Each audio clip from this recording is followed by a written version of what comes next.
What is good, ladies and gentlemen? What is good?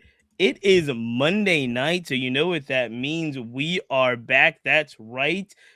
The Black Baseball Mixtape Podcast, and we have the full crew. That's right. The full crew is here, and we have a very, very special guest. I know we say that we're starting to look, Flobo, it's starting to feel like old times Yeah. because we were like, there was a point where we were saying that every week, where it was like, we've got a very special guest today, but I really mean it tonight. You can't be modest when the guests are like 5 and 6 stars. You know what I'm We saying? Like, look, if they're special, they're special. I mean it. I really, really mean it. So we will be joined very shortly by the manager of the inaugural 2026 Indiapolis Clowns that will be playing World Tour Bannana Ball Baseball. That's right. If the name sounds familiar, it should, because they are bringing back a legacy that is very, very rich when you talk about Negro League baseball, and now they're bringing it forward. That is right. Coach Errick Fox is here, so we will be bringing him on very soon. Before we go too crazy, we want to, as always, thank the wonderful sponsors that sponsor this podcast. That's right, the Players Alliance. Shout out to everyone over at the TPA, everyone that donates. The Players Alliance, a lot of people don't know, nonprofit founded by players that is really focused on serving the underserved, accessibility with the game. They are doing it big and have been doing it now for a number of years. So shout out to the Players Alliance. Shout out our guys. That's right. Numbers Game Scorecards. They have been with us since the very beginning. You can get your own Black Baseball Mixtape Scorecard at Numbers Game Scorecards. Please jump over, support the home team. They're absolutely fantastic. And our wonderful folks over at Minority Prospects. That's right. Hey, look, shout out to Al, shout out to Prez, everybody, Ty, everybody over at Minority Prospects. They have got a huge, huge coaching clinic coming up, I want to say Sunday, down in Atlanta. They've got a lot going on. It's going to be a huge year for the Players Alliance, Numbers Game Scorecards, Minority Prospects. So we want to thank them before we go any further. Got to bring up the home squad. Flobo boys, speaking of international traveling, What's you have up? just touched down. You are back. How are you feeling, my man? Oh yeah, I spent the week. I spent the weekend in Portugal. First time, loved Ooh. it. Cristiano Ronaldo is still a legend there, and beautiful country, man. We got to go there a lot more often. We got to get out there. Hey, I can't wait. I cannot wait. But I'm glad you had a good time, and I'm glad you made it back safe, man. You never Yes. know these days. International travel, brother. Who knows who's getting embargoed? Hey, yo, facts. Make sure you go Right. above the equator right now. Exactly. Well, welcome back, my guy. April, I see you over there. How are you feeling? There was a lot going on in the 10th inning. What's been happening? Child, y'all, a lot is happening. First off, the Michaela Minner episode will be premiering this Wednesday. The AUSL announced their team locations tomorrow at 11 a.m. Central Time. I'm super excited about it. And there's a brand new professional softball league, a PSL, if you will. I'll be talking about that a little bit more as well. So make sure you're locked in for all things baseball and softball in the 10th inning. Make sure we do that. A lot going on again. So yes, there's Athletes Unlimited. We've already talked about them. There was another league. WPBL. Yeah. No, not the World Baseball League. Like there's another. You're talking about the other softball league, right? Yeah, PSL, Professional Softball And League. now there's even more. You're telling me. So there's Yeah. a lot. There's a lot going on. Not to mention, I was just looking at some of the college notes as well, and Yeah. college softball seems to be poisoning itself for its biggest season absolutely ever. So Can't wait. really, really excited for everything that you have going in the 10th inning. My guy here, he's got his Astros hat on. Butterman Baseball, who, congratulations, everybody. Give it up, give it up, Wow. give it up. She just booed him though. She really booed him. blessed the blog. About the Astros. Yeah, but Butterman is really blessed the blog this week. Yes. Fantastic article. It's going to be the first of your series. How are you feeling? Hey man, we really enjoyed reading the second baseman's piece. Man, I'm feeling motivated this year. I'm hoping to get these lists out before the start of spring training. That's my goal. Right now, we're working on our shortstops list, and I had to team up with a few of our Black Baseball mixtape subscribers to get this one done because there's so many good shortstops, and I'm gonna need a little more help figuring out who's gonna be in the top 10. So stay tuned. That's gonna be our next one, and we got the other positions following up, and hopefully even more blogs from Buttermain Baseball in collaboration with Black Baseball mixtape. So we're excited to just pump out more articles and analytics and more debates. I love to debate. I love arguing. So do we want to spoil it really quickly for the folks that have not read the article yet? Do you want to talk? Who's your top three really quickly? Your top three second basemen as based off an article that broke down honorable mention 10 through 1. Do you want to talk about your top three, your top two? Just want to let the people know who's in there? How about he just gives us randoms on the list and then they have to go and to the actual article. Read the article. You're right about that. To see where they actually land on that list. Always be closing. That's a good point. I think I got a suggestion. Okay. So we have a top 10 list. With the top 10 second basemen, I think it was less of a hike because I feel like it's a little top heavy from my perspective. Sure. And so just throw out a name there. Who would you say is the number one second baseman in going into 2026? Like what'd you say? Jazz Chisholm. Jazz Chisholm. I really like that pick. And I think that if everybody goes and reads the blog, you'll see, where he lands. But I have to agree with you, Cheats, because he just has all of the tools, all of the stats kind of are pointing towards him becoming an all-star again. And he's going into his walk year. So I think that is going to be a huge year for him. But there's also another guy going in his walk year, and it's Nico Horner. So we're going to have to see what he does as well. Not as much of an exciting guy with the power, but he does everything well on the field. So we got to see who's going to be number one next year.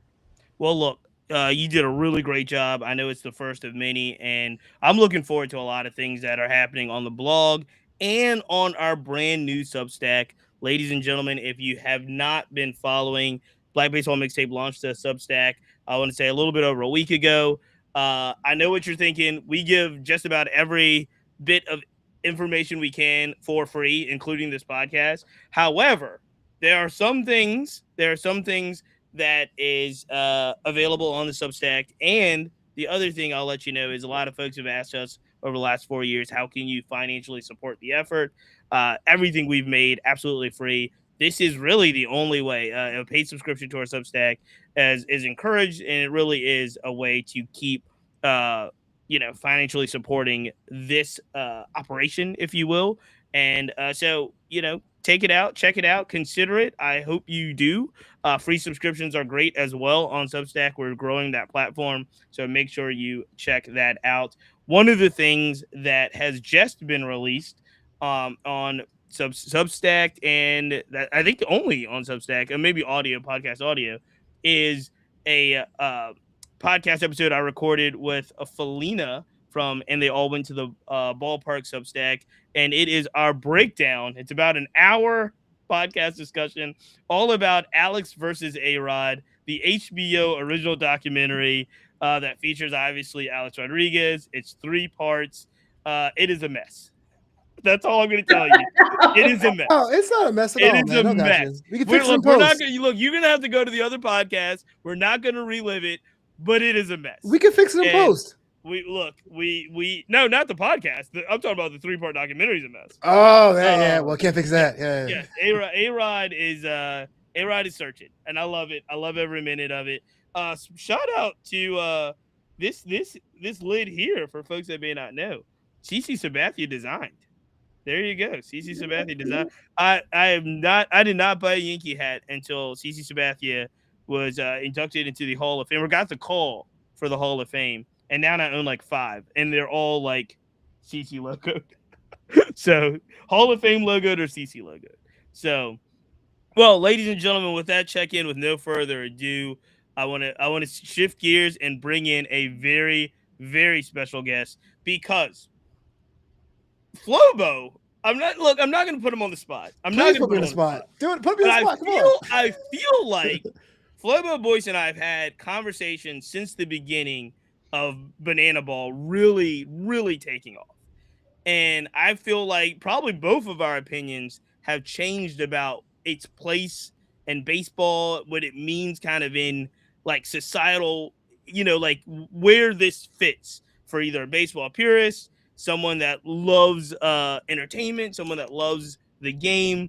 And no matter what we think, whether it was pro or against, the people have spoken. And the people have spoken loud and proud, and Bannana Ball is just taking off. It is taking off to sold out football stadiums, and really, I mean, I went I want to say last year or 2 years ago in Norfolk, and I was just floored by how many folks have just really embraced what is Banana Land, Bannana Ball, and everything. And so this year in 2026, the World Tour, if you will, are adding 2 new teams. One of those teams, more than any other, really piqued my interest as a baseball historian, because they are bringing back, revitalizing the Indianapolis Clowns, which, like, if you're a baseball person like I am, Hank Aaron played for the Clowns. Tony Storm played for the Clowns, I believe. Mamie Johnson, Connie Morgan, Tony Storm. like, they're all Clowns, and it's just to bring that back carries a lot of weight. But I think they have picked the right man for the job. We are going to bring in, and everybody give it up, our special guest is Coach Errick Fox, and he is going to be the inaugural manager, if you will, of the Indianapolis Clowns. Coach, welcome to the Black Baseball Mixtape. It is truly an honor to have you on. Give it up, guys. Yeah. What's going on? Yeah. Man, where do we start? Because, Coach, it is. I would just want to start with kind of how you felt, how you feel is probably a better way of saying it. Not only knowing that you're taking on this new endeavor with the Clowns, but knowing that you're taking on this new endeavor that carries so much weight. It's one thing to be an expansion team, but you're not a normal expansion team. You're an expansion team with a responsibility that no other expansion team, I think, has. So when you hear, hey, look, you got that Clowns on your chest, you know what it means, you know what a lot of people are looking to see, and you're starting to forge this new path. How does that feel for you to move forward, but know that you've got so much legacy behind you? Yeah, I mean, it's just excited, man. Honestly, just to be able to put on this Clowns uniform and that to represent that old Negro League history, man. It was pretty exciting whenever they first came to me about this job. And I don't know, I mean, just growing up, being a black kid in an inner city, man, you always dream about being able to have an impact whenever you do like something in this sport, and just being able to try to have an impact on younger kids that play the game of baseball that look like me. That was a huge thing for me. So I'm pretty excited about it. Now, I know, because I've done my research, I know kind of your history in baseball and your coaching and making the move to the Bananas, but you like a lot of folks, you have experience in coaching young men at a level of, like, the fundamentals of the fundamentals, right? When you're talking about college baseball, and you're talking about smaller programs, you're drilling in kind of baseball purist activity, probably even some small ball in there. And now you've made the jump and continue to have made the jump to a land that is obviously baseball, but also just so much entertainment based. How have you made that adjustment as somebody that I know coaches You coach X's and O's, my man. Yeah. You were really so. How do you how has the adjustment been for you? I mean, it's been pretty easy, man. These guys are still baseball guys. They still want to go out and take ground balls, and it's just a ground ball looks different. It's not a regular ground ball, take it to your chest and throw it to first base. It's I'm gonna catch it. I'm gonna do a crossover like I'm Allen Iverson, and then I'm gonna throw it to first base. So that's just a little bit of difference of it. But at the end of the day, these guys still come out, take ground balls. You still throw 100 BP pitches to them, so they can hit every single day. And I mean, for me, that adjustment just wasn't hard for me because these guys take very serious, like their product of playing the game of baseball. So So what drew you to it then? For somebody that was, again, like I said, coaching in the college ranks and now switching over, and I think you were with the Bananas, right? You were an yeah, assistant with the Bananas before you got this call. Well, yeah. what drew you to Banana Ball? I mean, just being a part of this organization before. Like, I remember how great this organization was whenever I joined it in 2018, Hmm. and just kind of like knowing Tyler Gillum, who's the head coach for the Bananas, like he's like one of my best friends. So basically, just kind of seeing how I was thriving and everything, and I was like, you know what? Why not go back and give this thing a shot and just kind of see what happens? And been in love with it since I've been back. I like it. You mentioned being back. Take me through a little bit of your coaching journey. Again, I know a little bit more, I think, because of the research I've done, but a lot of people may not know, and Yeah. they may have a misconception, if you will, coach, about your bona fides, because you're not coming from the entertainment side. You're coming from the Yeah. baseball side. Tell me a little bit about your background in playing and coaching and how how you got to the point where you were coaching at the college level and then moving over. Yeah, pretty much grew up in Atlanta, Georgia, played baseball all my life. Ended up going to college at Broome Parker, which is a small college here in Georgia. We were, I don't know, top three in the country my few years there. Yep. And then once I graduated from there, I actually started my coaching career there under a guy named Boo Mullins. Hmm. He really wanted me to coach because I was kind of that guy that was on the team who knew everybody's position, like what they were supposed to do, kind of like guiding everybody and being a leader. So he was like, "Hey, I think you'll be a really good coach." He brought me in to coach. We again were pretty good, like as a college team there. Then I went from there to ABAC, which is a junior college here in Georgia. Ended up kind of helping those guys recruit and kind of get better. And we were like top 20 in the country over there at ABAC as a junior college. From there, I went to Thomas University, which is another small Yep. school in Georgia. So I've pretty much been in Georgia my whole time. 2019 with Thomas University, we won a conference championship. We're 2 games away from a World Series. 2018, let's fast or rewind. 2018 is whenever I first started coaching with the Bananas. Mm. Had no idea like what it was going to look like. Just heard that they were like selling out their stadium, 4,000 fans each game at the home stadium. Mhm. Knew they had a dancing first base coach. That's how I first kind of found out about them. I kind of seen on Instagram that they had a dancing first base coach, and just kind of was like, all right, like this seemed like it'll be something that's exciting to join, and it was in Georgia, so I was like, that's kind of clutch for me because like my family's in Georgia, Mhm. so why not try to go to the Bananas? Spent So really quick though, let me ask, because this yeah. is what's gonna happen. There was nothing in you that was like, man, I don't know if this is like, if this is for me. I don't know if this is real. Look, quote unquote, I'm gonna, real baseball. I'm gonna be honest with you. The only thing that I was hesitant about when I first showed up to the Bananas is putting on an all yellow uniform. Right. That was it. That was it.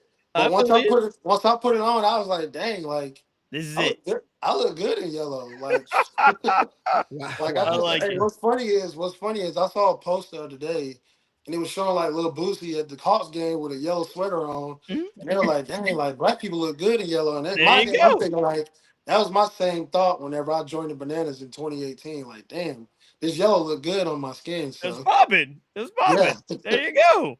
Lemonade. That's what I was thinking. So that's the And, only thing that I was hesitant about. and you just felt right at home right away. Yeah. I mean, dude, being coming here and like coaching with Tyler Gillum, Yeah. who's their head coach, like Yep. he's such a great coach, and he does such a good job of like galvanizing people and making people feel like at home and important in their jobs. That like immediately when I got here, like it was like, all right, this is gonna click. Period.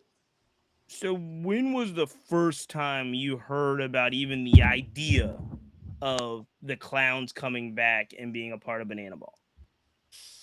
Um, Maybe started getting a little bit of wind of it like in June. Mhm. But what's crazy is like we had no idea about the historic part of it. So it was kind of like, oh, we're just coming up with a team. Let's call it the Clowns. Like nobody said that directly, Oh, okay. but you can hear people mumbling like, yeah, we've heard something about like a team being called the Clowns, and I'm just kind of like, okay, like I don't know anything about that. Okay. So then, literally, like they talked to me in August about possibly doing it, and I was like, all right, like let me kind of go research this thing. And I researched it and found out its historical background and everything like that. And I was like, dude, this would be an awesome opportunity for me to kind of just be a part of something like this. So That's so look. It's so interesting that you say it that way yeah, because my first reaction was completely different. And I really, well, no, not you, of course, but yeah, just yeah, yeah, yeah. the banana, like the banana ball new team.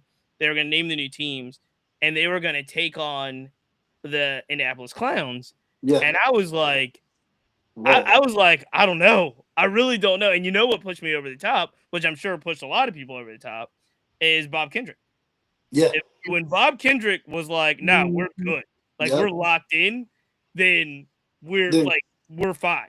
And dude, Bob's such a good obviously, dude, yeah, I man. was gonna say anything Bob Kendrick does, we're gonna be Yeah, like, if he's good, we're Bob is good. such a good dude, man. So Yes. after that part, like after it was like, oh no, Jesse's locked in with Bob and Bob's talking to it, and then then you're like, no, I can't wait. I'm very excited because if Bob is even in the peripheral, you know that people are gonna understand the history.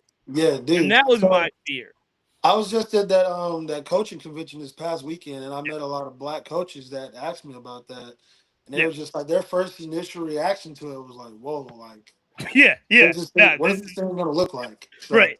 No, right. No, absolutely. And like I said, with Bob, and again, the way that he just knows the history and explains the history, and like I said, the weight, and it'll continue to snowball as you keep going around and you start to see city after city. And I mean, I think I've already seen a little bit about where how the team is being comprised and made up, and yep, that's one thing, which is like, yeah, like how can you not want to be a part of this? But I think it also, once you start to see city after city and you start seeing young black baseball fans come out to see it. Now, they've come out for the Bananas as well, yeah, of but course, coming out and seeing it, and then seeing that uniform and knowing that history and being able to teach them that history, I think that's a whole nother level, if you will. yeah, And it's really exciting. I'm gonna jump to the crew because I got more, but I'm gonna jump to the crew. Uh, I'm gonna start with April because look, I'm starting with April because I'm gonna let Flobo go last. Flobo's going last. Man, April, Malik, and then Flobo's load this up. April, do you have a question for Coach Fox? Yeah, and this is going to be from a more of a historical place. So I don't know if you know Miss Natola Hawthorne. I interviewed her last year. She's the first Black woman to umpire in Division I baseball, and I asked her the question of if you could, what is your favorite jersey, past or present? And she actually listed the Indianapolis Clowns. So I want to know exactly what it means to have that level of history, you representing that level of history in the present for you. I mean, it means a lot because a lot of people that wore this jersey or wore Negro League's jersey, they fought and played in this game so that we have the opportunities like this to be able to do something like this. For me to be a head coach, or for guys to play in the major leagues right now, or guys even to play college baseball at the same level of our counterparts. So it means a lot to just kind of put this jersey on and just be able to represent that part of history. Yeah, and I also think it's super cool because you're walking into this situation where we already know the Savannah Bananas are just everywhere, Man, even for people who aren't particularly like a normal baseball fan. I wouldn't even call them casual baseball fans. They yeah, want to be in the spirit of whatever this movement is happening. So for me, like watching you combine the spirit of what's happening to the spirit of the past, it's almost like I don't even have a word for it. It's amazing to be able yeah, to be a part of a movement. Is what I would call yeah. uh for that. Yeah, I'm pretty excited about it. I mean, just me being a part of this organization and being with the Bananas for 5 years, I got a love for them like no other because they were my family. And then Mhm. just bringing in this historical part of the Indianapolis Clowns, where it's kind of like a part of my heritage and my culture, it just makes it an even better match. So I'm excited and I love it. Okay, I have one more question and then I'll leave Yeah, it Well, no, to the I was fellas. gonna. No, you're good. And I'm gonna let you do it. But I was gonna say one of the reasons I'm sure Natola pointed that out is obviously there were only three women to ever play in the Negro Leagues. Yeah. yeah. Tony That's Storms, Mamie Johnson, Stone, and Lady Connie Johnson, Morgan, and Connie Morgan. Tony all three of them Stone, were clowns. Tony Stone. Stone. Stone, That's Stone, what I said. Stone. Yeah, yeah. That's a AEW superstar. Yeah. No, Tony Stone, Mamie Johnson, Connie Morgan, all three of them are clowns. So, And Tony Stone was the first. yep, she replaced Hank Aaron. She replaced Hank Aaron. Mhm. Yep, Yeah, she don't be did. Go surprised ahead, if April. don't be surprised if you see her out there with a jersey. For people who are new to this, what is the difference between the playing within the Savannah Banana organization or the organization for this than maybe a major league organization? I mean, just from the entertainment standpoint, and we're fans first, and we're more fan facing. So like, the fans have more access to the players. Like, we're gonna go out, we're gonna sign autographs before the game, we're gonna entertain the fans before the game. We're gonna bring fans down on the field to dance, do entertainment stuff with us. We're gonna sign autographs after the game. So I feel like from a banana ball standpoint, we're more fan facing and give the fans more opportunity to kind of connect with us. Whereas you're gonna go to a major league game and you might not be able to see your favorite major league player like Shohei or Mookie Betts or I don't know Ronald Acuna. So I feel like we just give the fans more of a chance to kind of connect with us and just kind of feel us, honestly. Yeah, you get your coins worth, people. So I think that's Yes, the big thing. What you're paying, you're absolutely going to get your coins worth with what they are producing on the field. that's a fact. That's a fact. Thank you. We're gonna jump to Malik Butterman Baseball. Coach Fox. What's going on, Malik? Hey, what's up? What's up? It's just a pleasure just to be on this call with you. Yeah. I wanted to just piggyback. I have two questions, by the way. I Yeah, want to piggyback on what April was saying about kind of the differences between MLB and Savannah Ball, Banana Ball, yeah, Indianapolis Clown Ball. The thing is, I think that there's not really much of a lift. I say with the skill level, you got to have the basic baseball skills. You got to be able to cover the bag. But I feel like with Banana Ball, you have to have some swag too. oh So yeah. when identifying players with your experience as a coach, what are some of the intangibles are you looking for outside of just having a great arm, good speed, power? What are some of the things that a Indianapolis Clown is going to need as opposed to just a player that you're identifying for a college team or another professional team? Yeah, I mean, well, first off, we're looking for just good dudes, period, who we know are going to be able to interact with fans because that's a lot of Mhm. our job, being able to interact with those fans and just be fans first.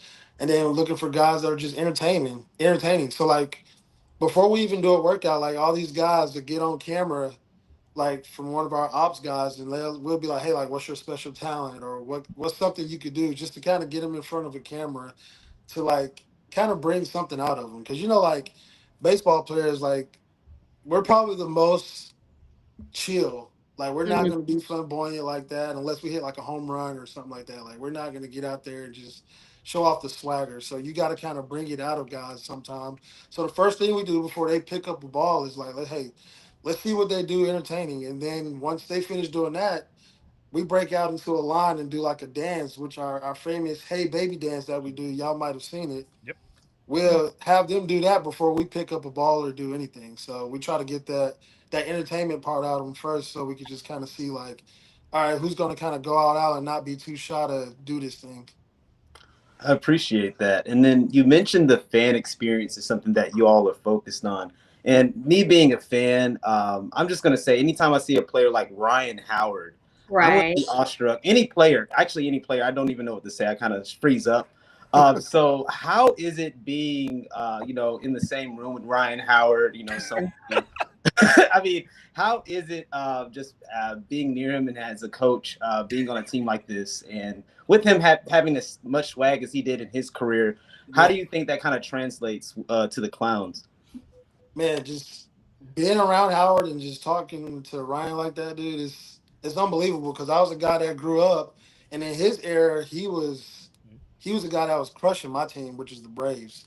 But I still liked him because I'm like, hey, that's Ryan Howard, that's Jimmy Rollins on the Phillies over there. So it's like just being around him and just being able to talk to him and just call him if I need anything is just a crazy experience. And just him rubbing off on the players. I know that he's a cool dude. Like, he's one of the guys. Like, I feel like he's not gonna come in there and try to be like, hey, I'm Ryan Howard. Like, he's laid back. He's chill. Like, he's one of those guys where you just sit around, watch a football game with, and talk to and talk some shit with. So I Now, feel like he's Malik, chill. before you jump into your second question, let me clarify though, because Ryan Howard does have an official role with the Clowns. Now, I know he looks like he can still play. Like we see him in the East West Classic, but what's his role? He's not like every day playing, right? No, he's a primetime coach for us. Okay. Okay. Yeah, so he's gonna come. He's gonna be at some of the games with us. He'll be at some practices with us. Tremendous He shape. won't- He's in yeah. tremendous shape. Oh, I know. Don't be surprised if you Yeah, see he him looks there, amazing. like, if we bring him in for a golden batter, like late in the Yeah, game or something. We kind of need Oh, our wow. help out, so don't be absolutely. surprised. Hey, we Absolutely. might do it in Virginia whenever we come to you, Cheats. Well, we're going to get to Jackie Bradley Jr. in a minute, but when he comes to Virginia, I'm sure it's going to be the JBJ show. So, Probably did for sure. I feel like it's gonna be like that everywhere. So Malik, do you have another one? I guess my last question is just looking at your career as just being a coach and evaluating players and young players. What is some of the things that you kind of instill in players who have just joined, the Clowns? They probably have had a wild career. Some players the college all across seas. So how do you kind of like mold a player into being like the best they can be for the Clowns? To be able to show up every day and entertain people on a nightly basis in that way. yeah, just with our core values of being fans first is just it kind of makes it easy because like when guys get around guys who's been here, they kind of see like all right, like they're enjoying it, they're interacting with the fans, and just I tell guys to just lean on other guys, lean into this thing because all these guys have played either minor league ball or indie balls, and they know what it's like to be a part of those organizations like that. So it's like, hey, why not come and just enjoy this and take it for what it is? And a lot of times, whenever they do that, they wind up never wanting to leave because it's just so much fun. So, Thanks, I appreciate that one. yeah. Flobo. Now look, Coach, I'm going to give you the warning now. What? Flobo is my right hand man. He's my day one, and he has been the hardest. I think April, back me up here. Malik, you tell me. I think he's been the hardest on Bannana Ball in general. That's all right. That's all right. Flobo, the floor is yours. The floor is yours. Man, he's not even wrong. That's the funniest thing. Well, you know what it was? I was always like, it's not real baseball. How can fans be a part of the game? And then I heard the announcement with the Clowns and the local bees coconuts, and I was like, what are they trying to do? Is it like a monster truck rally where there's like, oh, we're gonna do a monster truck for this market or this market? You know what I mean? Are we're gonna do an island vibe? But when Bob Kendrick came out, I actually wrote about this, and I said it may not be the Clowns of before, but it encourages you to read up on the subject. And so, who are the Clowns? That's what legacy is. You may not like a reboot, but no one's talking about it before the reboot came out. So my first question is this: when you are on this team that is at one kind of way an expansion team, Team 6 in the league, or Team 5 or Team 6, and another way it is an extension of a team that happened years ago. I won't say pressure, but is that a tightrope you have to walk between acknowledging the past, getting yourself in the mix with this banana ball format, and having your own distinct swag when it comes to the other teams? Like, is there a challenge with that? And what does that look like for you? I mean, yeah, with anything, there's going to be a challenge, like especially whenever you're doing a reboot. But I feel like if we focus on just trying to make this thing the biggest show for the fans while honoring the history from the past, then I feel like we're gonna be really good. I hope so. If not, I'm just kidding. I'm kidding. Hey, just come, just show up, come see it. I don't know. Well, I'm on that waiting list, man. You know that is. That could be like months. I don't know. I see. I like how I hated last year. I'm on the waiting list this year. That's crazy. Hey, I love Look, that. I love that. and also look. Let me make sure. Let me be very clear. Before Flobo asks his second question, because if anyone, uh, I feel like fits the culture of Banana Ball of anyone I've seen, it's actually Flobo Boys. Flobo Boys. Yeah, actually, yeah. I will say this. I will say this. agree. He is an You already entertain. No, he is absolutely entertainer. Yes. First, baseball purist. Second, I will say this. We've been having this discussion for about 3 years, and of those 3 years, I think the seeing it, the tide has turned, and I think the Indianapolis Clowns can pull Flobo Boys completely over the top into full like banana ball convert because again, it's naturally him already. Oh, we lose him. Oh, we lost him. He Oh, left. He was so goes. disgusted. We'll bring him back. We're We'll calling bring you him back. to do interviews and stuff on the sideline. And that's something I'll definitely do. No, I really like I said, I was giving you a hard time at first, but I was definitely thinking we need to put you over, because you're definitely like I think the whole. You tell us, Floba, has your opinion of Banana Ball in general changed? Well, I think so, yeah, and I think that what I mentioned before, it was like I didn't get the idea of why would I go to a baseball adjacent sport, but then people are coming out and I think there are Banana Ball fans, and that's a good thing to have. But if someone goes, you know what, I saw Banana Ball, let me see baseball, then I'm happy. Do you know what I mean? At the end of the day, that's what we're all for. And it's interesting to me, and we got Coach back in, so we're gonna get you your second question, Flobo. But it very much to me is that you can enjoy, and I know people hate these comparisons, so forgive me in advance. But Don't do it. you can. No, I'm saying you can enjoy the Harlem Globetrotters. You can enjoy basketball, and Banana Ball is a little bit different because it is competitive. You don't know the outcome, right? Like they're playing to win the game. And I knew the Washington Generals was going to lose by 72 points. I didn't care. It was fantastic to me. I loved it as a kid. And all of us, I know me and Flo talk about this all the time. I am of the like prime culture and one mixtape age, and so I never thought I would see something, new and fresh and exciting in basketball, and then this whole and one mixtape wave comes, and it was amazing for the time that it had. This is different in the sense that the infrastructure they're building, the way that they're building it to last, and but I feel like I can enjoy both of these things. I can be a huge baseball fan, and I really do enjoy the times I've been out to see the Savannah Bananas live. Last year, the Firefighters came to Richmond, and I was not there, but I heard some really great things for 2 nights that they sold out in Richmond. And one of the things I'm excited about, I was telling Coach off the air, when the Clowns who are coming to Richmond, Virginia this year, they'll get to play in a brand new ballpark, CarMax Park, that is opening this season for the Richmond Flying Squirrels. So that's very exciting. Coach, we got you back in. Flobo's got another question here. Yeah, so we're talking about what the expectations are for you for the inaugural season. Did Mr. Kendrick ever tell you something about the history or does he have any expectations for the Clowns? Is that something you think about when you are managing these games?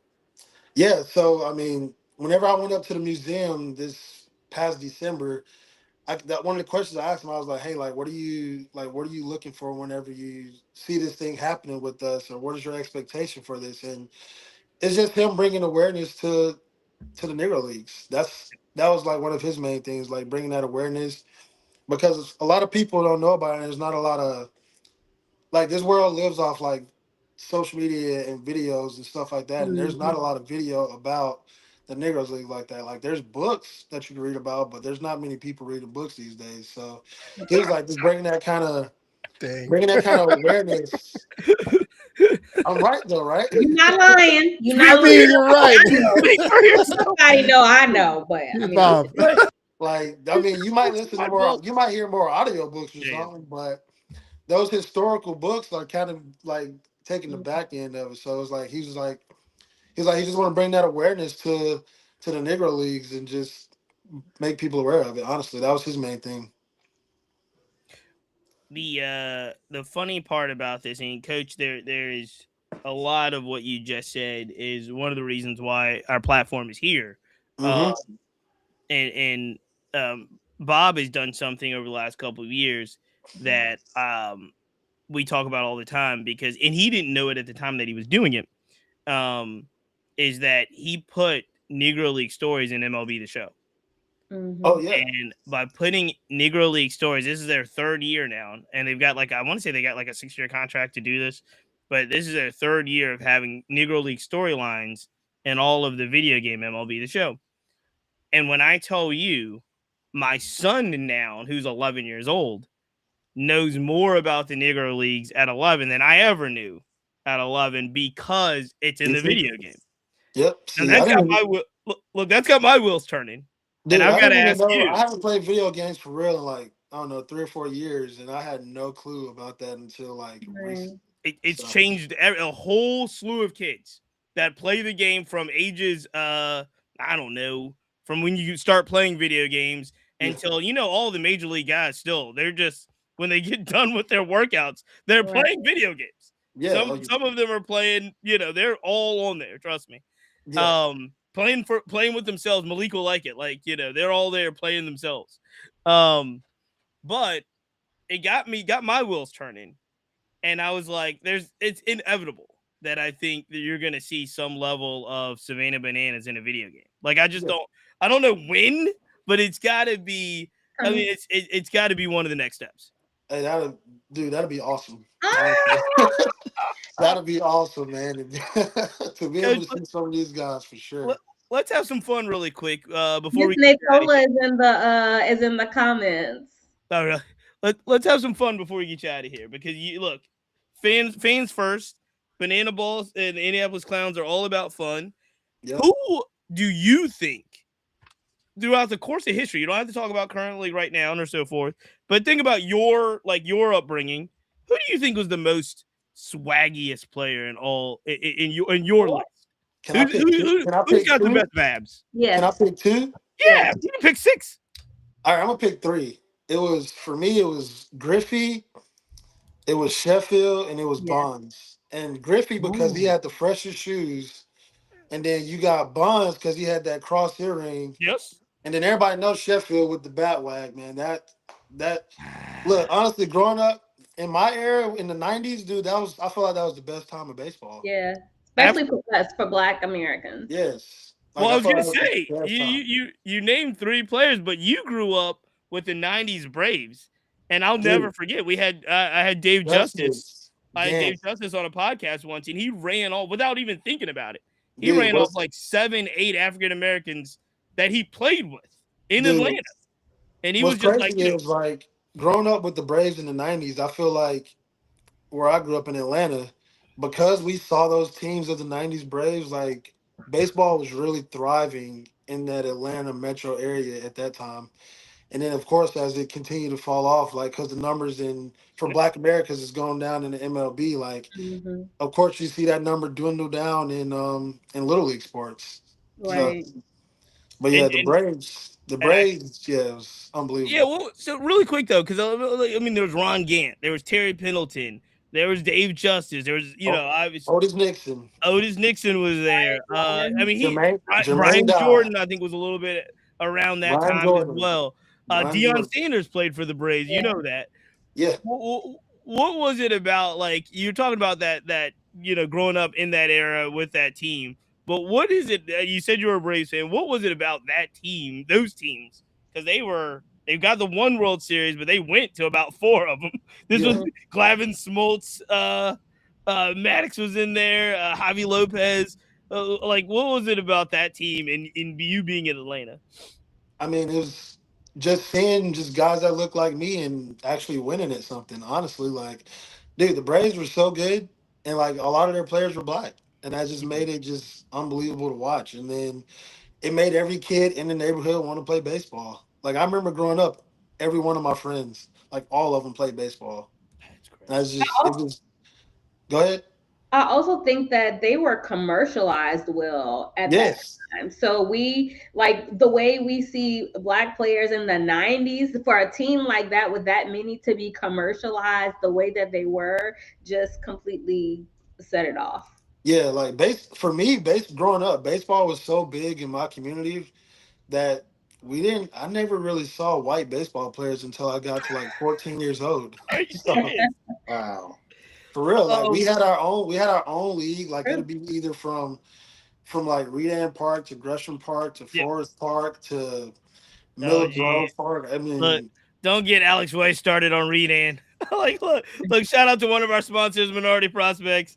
Alex Weiss was the coach over at Redan, and he does not let you forget it. There's some heavy ball being played back then. dude, it was. And It now, was, too. man. And what's crazy is by the time Alex got to Redan to be the head coach, yeah. it wasn't as popular like how it was whenever I was there. Really? Like, well, what's crazy is whenever by the time he was there, Redan was like probably the only like black school that was really, really good. When I was in school, every school in that area was making it to the playoffs, Loaded. sending guys to college. Yep. That's just how it was back in the day when I was playing. But like, of course, like baseball in the black community is kind of going down. So it's like we're trying to get that thing to revive, which is one of the reasons why I want to do this thing. And one of the things that when you were mentioning, especially those players in Atlanta, I mean, you can name off tons of names: Michael Harris, Lawrence Butler, Chandler Simpson, Victor Scott, Taj Bradley was a read-in guy, I believe. So I mean, they're like the black players that are in the league right now. Yeah. A lot of them you can draw a map around Georgia. I think Will Benson is doing his camp there this weekend, and they're just it is really, really, really fun to see. Yeah. Let me ask you this, Coach. You mentioned your players with swag. Do you have a favorite baseball movie? Ooh. Favorite baseball movie? Well, you know what? It used to be probably Major League, but I watched Bingo Long and the Traveling All Stars like a month Billy ago. D. Williams, James Earl Jones, Richard Pryor. That's gotta be it for me right now. So look, there are some films that age well and some films that are tough. And here's the thing. I grew up with those films. I grew up in a household that watched a lot of those films all the time. So I know like what to expect. I feel like if you watch Bingo Long cold, you might be like, ooh. Like it hits you in the face. It hits you in the face. It does. It really does. Fun fact too, Bingo Long was based off a book. And in the book, Billy D. Williams' character was actually the catcher, and James Earl Jones' character was actually the pitcher. Yeah, and then he said that you can't hide his pretty face, so he wasn't going to be the catcher in the movie. Exactly. Exactly. But it was great because the whole that was a really, I don't know how many of you in the panel have y'all seen Bingo Long? It's crazy. One late night when I couldn't sleep. Yeah. I was like, HBO, what are you doing? Yeah, man, that's a great Major League. I think is one of my top notch all times. I feel like people don't watch baseball movies anymore. So I don't think they make baseball movies anymore. I remember, even though they don't make them anymore, I feel like people should be watching Major League and Rookie of the Year, Angels in the Outfield with Danny Glover. The Sandlot. They actually they do watch Sandlot. Sandlot's I was saying They actually had something on either Roku or Amazon where they had like a whole list of baseball movies that were showing. I can't remember which streaming service it was on, but it was like a whole bunch of them that they were promoting for people to watch. And this was around postseason baseball Yeah. time that this was going on. So I don't know if it's Yes. on there, but yeah, it definitely was on there for people to have access to watch. Yeah, Yeah. I love Sandlot, man, but I don't think I could watch it anymore because my 2-year-old kid, about 2 years ago, that's all he wanted to watch on Yeah. on Yeah. repeat. So I was We like, lived through it. We I'm lived like, through I'm that good. one. Look, I'm good. look, better Sandlot than what was the one that we had to watch? Rookie of the Year. We Oh had to yeah, watch Rookie That of ain't the that bad. Year. No, I like it. I'd rather take Sandlot. Rookie of the Oh, you Year. know what movie people forget about is Little Big League. That movie had Griffey We've in it. seen some little big leagues, especially Yeah. now. Especially now. That was Let me yeah. ask you this, Coach, Oh, because Field of Dreams, yes. Field of Field Dreams of is Dreams. trash. Yeah. And there's a Thank lot. Hey, there's a Field of lot of Dreams is baseball. you. trash, and it will Field of never. Dreams is a pretty good movie, dog. Field of Trash. Dreams is the Bad most news overrated bears. baseball movie of all time. Can we even call Field of Dreams a baseball movie? I mean, Let's it just kind do of it. is. They made a whole game about it. Like, It's Yeah, I'm about to trash. say it's definitely a baseball movie. Trash. I Yeah. mean, It's you like know what movie I debate about is Mr. 3000. Like, it's great not. film. Is that a baseball movie or is it not? That's a Like, It's a baseball movie. great okay, film. It's okay, definitely all a That's a right, baseball baseball movie movie for okay, and sure. okay. much better than Field of Dreams. Stop. Field of Dreams, I feel like Stop. the most over. No, Come Coach, on. look, we've got you for a limited amount more time. I apologize. I've taken this off the rails No, because it's of all good. my I'm hatred enjoying for Field of myself. Dreams. So Um, Thank I you. do I do want to ask you because we mentioned Ryan Howard. You did briefly mention your number one overall draft pick on the Clowns is Jackie Bradley Jr., who from what I understand, and you told me, Coach, he's going to be playing every day, right? oh yeah, every day. He's an active player. Two other names I wanted to mention because I think you just got some steals on your roster.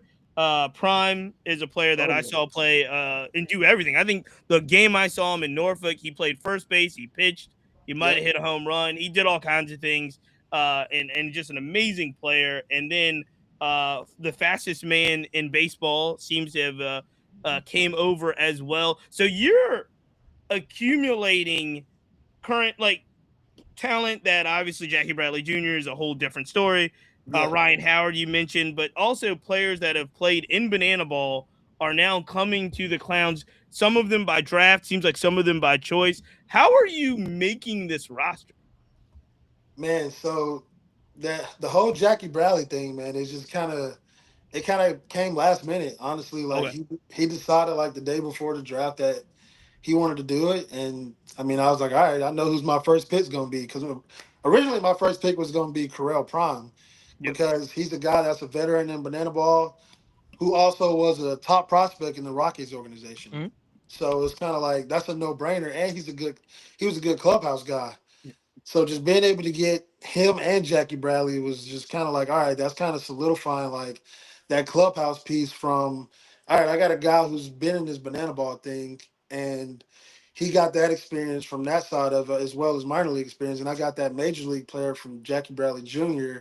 who's going to have that baseball experience to be able to talk to those younger guys and kind of if they want to talk about hitting or if they want to talk about I don't know everyday life, you kind of always need those guys in the clubhouse to kind of be there for those guys. And then Flash, I mean, they asked me about Flash and if I wanted him to be a part of this thing with us, and it was a no brainer for me because like he is the fastest man in Banana Land, and from an entertainment standpoint, he's like the leader in that Yep. thing. So like he kind of goes with like hand in hand with that entertainment team to just kind of like throw out ideas and see what works for us. So it was kind of a no brainer. Like he did that with the bananas. So it was like, look, he'll be that guy that can come in and help everybody feel comfortable that hasn't been here to feel comfortable doing that entertainment piece of it. So that's why it was just a no brainer for me to kind of try to grab him.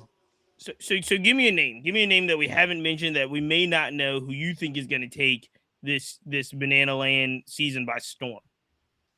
Oh man, I feel like I got a bunch of guys like that, man. But I'm really excited about Bobby Leday. Mm. Like him. Another name too is like just Nico Holsizer. Nico Holsizer is a guy that that like played a lot of minor league ball. Everybody that I've talked to, like, is like, dude, Nico crushes. Like Mm, he, mm. and then whenever we saw him work out, dude, the ball just sounded different coming off of his bat. So it was just like, dude, I'm excited about him, and he brings that swagger. Just and Bobby brings that swagger as well. Bobby's athletic. Everywhere he's been, he's hit 20 home runs and stole 30 something bases. So I'm pretty excited about both of those guys for sure. Nico Holsizer, MLB The Show legend too. He's pretty. I ain't gonna lie. He pops up. I'm like, get him. Yeah. Yeah, player there. Watch him in the minors too. So you got some bangers on that team. Yeah, that's what everybody Man. said, man. I just keep saying we hope these guys could just adapt to that fast-paced banana ball, man. Well, Coach, this has been a pleasure. You'd mentioned that it seems like the whole group is going to start to get together later this week. But Yep. what is this like? In regards to before y'all, I know there's getting dates. Like we're on wait list, and like I told you, I lost my lottery ticket in Richmond. I got to pull all my strings down to get my family in. But if you got a But string, we won't. I but got, hey, y'all hit but me you're up. Y'all saying find me. I but you're got y'all. saying. Thank you. This is starting. Like, so they're coming into camp January. When does like the world tour and the inaugural? When is the first and where is the first inaugural Clowns game? Yes.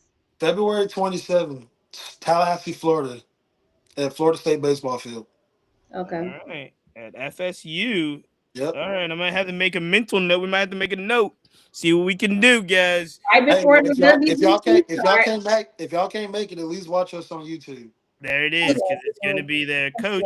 Look, in all seriousness, this has been a pleasure. We're going to be watching you all season. Yeah. We wish you nothing but tremendous success, not just for what you're doing as a manager and as a coach. We wish you success in that as well, but what you're doing to not only entertain but to educate a whole, like you said, a whole new generation of baseball Yeah. fans on Yeah. what it means to be an Indianapolis Clowns. You're wearing it proud on your chest. And Yeah. let me tell you, there are so many people, Coach, behind you and behind what you're doing and behind your team that you don't even know yet. And you'll Yeah. start to see them as you go from city to city. But it is a true, true honor that you guys are restoring the legacy, obviously, with the blessing of everyone that has been there and played and worn the uniform. And it's awesome. It's an Yeah. awesome thing you're doing, Coach, and we wish you nothing but the best. Thank Yes. you I guys, can't man. wait to get my shirt too. Hey, come on with it. Hey, thank y'all so much, man. Really love what y'all are doing with this platform, man, and it's unbelievable. It's Thank unbelievable. I you, really Coach. appreciate you guys. And you can follow where you're on the gram. We're really cool. Last thing, tell everybody where they can follow you. Mhm. Hey, follow me. All my platforms are Fox 3_ Boss BOSS. And there it is, Fox Boss. Thank you so much, Coach. Best of luck in the season. Yes, sir. Thank you. Thank y'all. Nice to meet you guys. Thank you.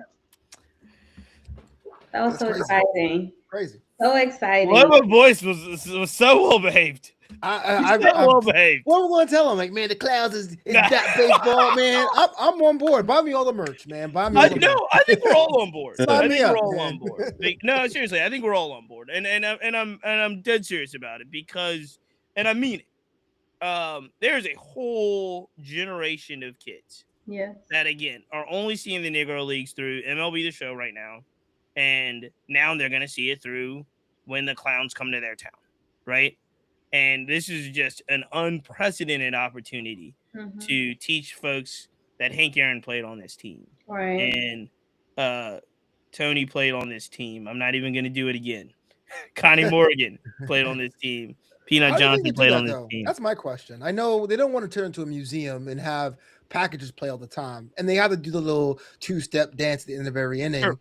But like, how do you think they're going to go about it? I know it's not a coach question, but how do you think they're going to go about it of educating and entertaining? Because I do think they have that responsibility, being in the Clowns, to do that. I think if they put on a good show, people are going to go home and look it up. Honestly, Cross the fingers. yeah. I think if they put on a good show and a good enough show where like April was saying, somebody leaves with a T-shirt, they're going to want to know what that T-shirt's all about.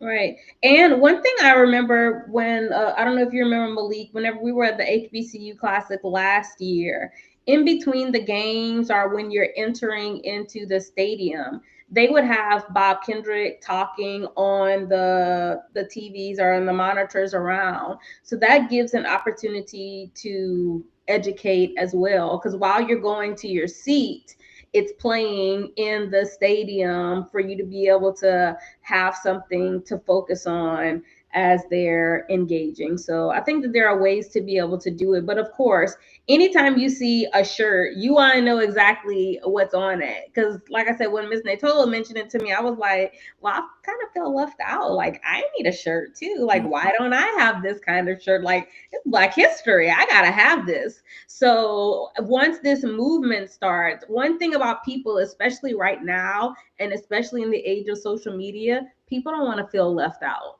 So as long as they can have a piece of it, they're going to do their part to where they are in the know, they're aware, and they also can have something to represent it. That's what I learned. Don't get left out and read a book. Don't, That's don't what be I left learned out. today. Literally, You know, put out there. you know it's gonna be interesting to me too, and this happens a lot more so with the Kansas City Monarchs than any other team. And in my mind, I justify a lot of this because J.L. Wilkerson was a white man. So anytime I see like a white dude wearing a Kansas City Monarchs jersey or T-shirt, one, I know one, it's like two things I think of. One is like that guy's my friend. It's kind of like, you know what I mean. You see the bumper sticker on the car, and you kind of figure out like Mhm. based off the bumper sticker if the guy's your friend or not. If I'm gonna let them over, yes. Right. You see, That's Houston. That's Houston driving. Sorry, y'all. right. That doesn't You happen see, anywhere. My word. you see like the white dude that wears either the Homestead Grays t-shirt in DC or the Kansas City Monarchs t-shirt. And first, one of the things I often think is too like, the who, like, does he know who's gonna tell him? And then most of the time they do know, and you're like, oh, that guy's my friend. But you saw this a couple years ago when they bought back the Kansas City Monarchs as a like a indie ball team, like a minor league team. Mhm. Now you start to see a whole wave of folks wearing Kansas City Monarchs gear of all Right. elks that may not necessarily know the history of the Monarchs because they're currently indie ball team. They play in they play in an indie league. And I was like, it's interesting because that balance is one where I think, April, you were mentioning, you don't want that to get lost, right? Right. If somebody's going to go now to a sold out Florida State stadium and they leave with a Clowns t-shirt, they're not, there's a part of the knowledge that you're going to want them to have is not just, oh, I saw this at Banana Ball. Like the Right. Clowns have this long history. And, we'll see. That's why I think it is so important that Bob Kendrick was involved, Right. is I involved. agree. Because if Bob's not involved, then it's just like, okay, they're going to take this. Are they going to, like, not just the players, but is everyone going to fully understand the history? And I think we'll have to wait and see. We'll have to wait and see how that shapes up. I think that Mr. Bob Kendrick gives it the proper investment and honor that it deserves. So we know that with them being out there, he's gonna. Because one thing about Mr. Bob, he's gonna tell you the whole truth, and that comes right along with it. So I'm actually excited to see how they do that because I know that they always have some little pieces coming with it. So while we're wondering, I'm pretty sure they're planning things to go along with this inaugural season for them. I just want to be in the room of Bob just getting that Kendrick getting that phone call from Jesse Cole, the man in the yellow suit. Like, I got an idea for you. Like, how did that even come together? I mean, yeah, and that's another conversation, right? That's another podcast in a sense. Is like who called who. Like I don't know. Like I'm sure they might have said the story already, but I wonder who called who and said Let's do this. who thought of this. I would not be surprised if it didn't come from Jesse Cole and it came from Bob and say, hey, if you're going to do this, this is again, this is a new way to do it. I don't know. Could have came from Jesse as well. He seems like a very innovative thinker when it comes to that. So that'll be something as we go through this season. I'm sure we'll learn even more about is like, how it really came together. One of the things I think that makes this even more appropriate, and I think I don't know if folks fully understand this, the actual Clowns, especially towards the end, were known way more for the entertainment piece than they were for the baseball piece. they were by far, I would say, the most entertainment heavy team in the Negro Leagues um, as they went through. Where again, a lot of the Negro League teams were like really, really serious about ball all the time, Mm-hmm. um, and cut out a lot of the shenanigans all the time. Well, the owner of the Clowns was one that was like, the only way we're going to make our gate is if we're entertaining, and doing more entertainment type stuff. So if you go through and look and read, the Clowns are much more based on an entertainment stand front than I think any of the other Negro League teams. Mm-hmm. To the point where it's like, one, Tony Stone could really play. Like, she was a very good player, but she was also a gate attraction. And when they lost Hank Aaron, they needed a gate attraction. So she played at second base for the Clowns to replace Hank Aaron. One of the reasons she did so, even though she was extremely talented, was also because they sold her as the first female player in the Negro League. And I also think that as a society, we are learning that there's not one way to participate and enjoy a sport. Like we're seeing it with the WNBA. Like you have the WNBA, you also have Unrivaled. So we're having MLB, you'll have this Bannana Ball League. What else is to come to where people can be outside and What is it? enjoy Home it? Run Derby X, Flobo. You're all about T20 cricket. X. Yeah, all these things. Yeah. So, all right. Well, look, this has been another amazing, amazing episode. We have to thank our sponsors again. Shout out to the Players Alliance. Shout out to Numbers Game Scorecards. Shout out to Minority Prospects. We also, again, as always, we are new on Substack. Make sure you please check that out. Jump over if you like this podcast, you like everything we're doing on our digital platforms. Make sure you subscribe on Substack. A paid subscription is truly appreciated. What do we have to look forward to in the booth, Lobo? We're still in the off season, but you and I are actually in tandem. Have some things coming down the pike from the booth. Of course, a solo episode is going to be dropping next week. So things are happening, kind of in a slow, kind of in the off season kind of pattern. I don't want to do rumors. I hate rumors, but we got some stuff coming for you in the booth. Yeah, and we do have one. I don't think it's a rumor. I think we can actually tease this out a little bit. We are going to be talking with Coach Aaron.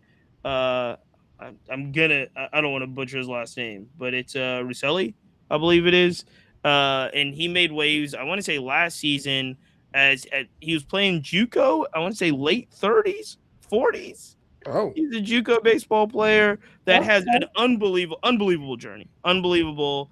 He's overcome so many health challenges. He's worked his way back to playing JUCO ball. Basically at what we would consider a very, very advanced age, and but he's a motivational story. And so I know Flobo and I will be talking to Coach Aaron. I want to say this week as one of the many podcasts that we have cooking we have so many podcasts incubating right now, and a lot of them. If you are on the cube, please be patient with us. So there's a lot going on between in the booth.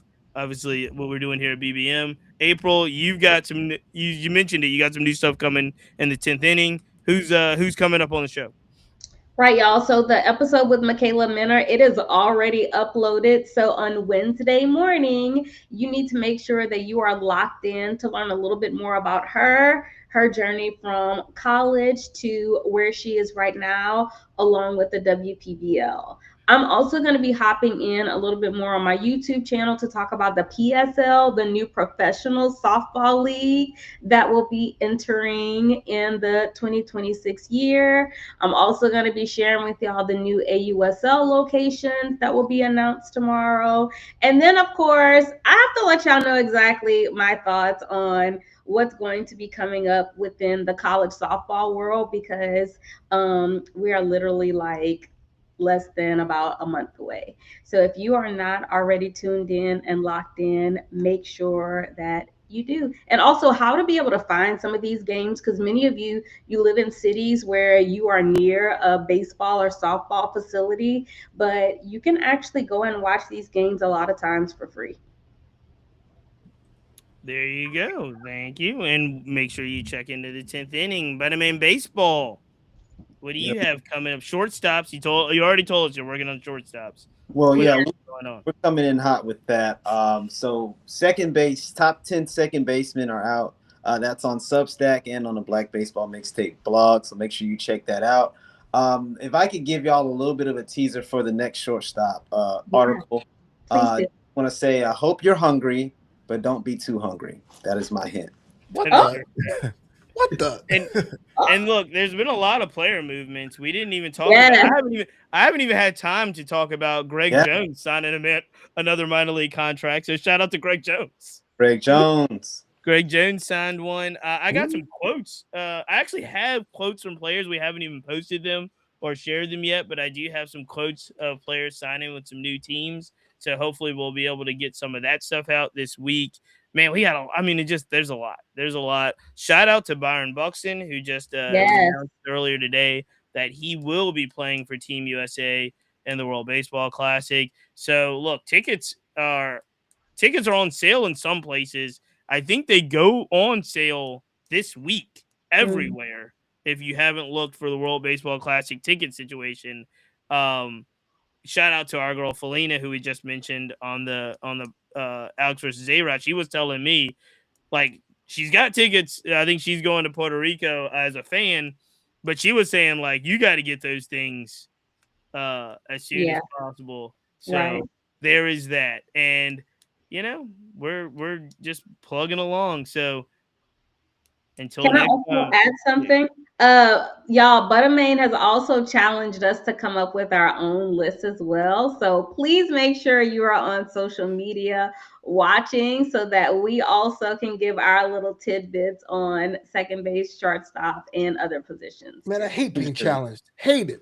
hate being challenged. Please, please. Absolutely. I hate Well, the look, that is the program for this evening. I want to thank Coach Errick Fox. Yes. Our boss. Make sure you check him out, and we'll catch you next time, ladies and gentlemen. Mr. 3000. Let's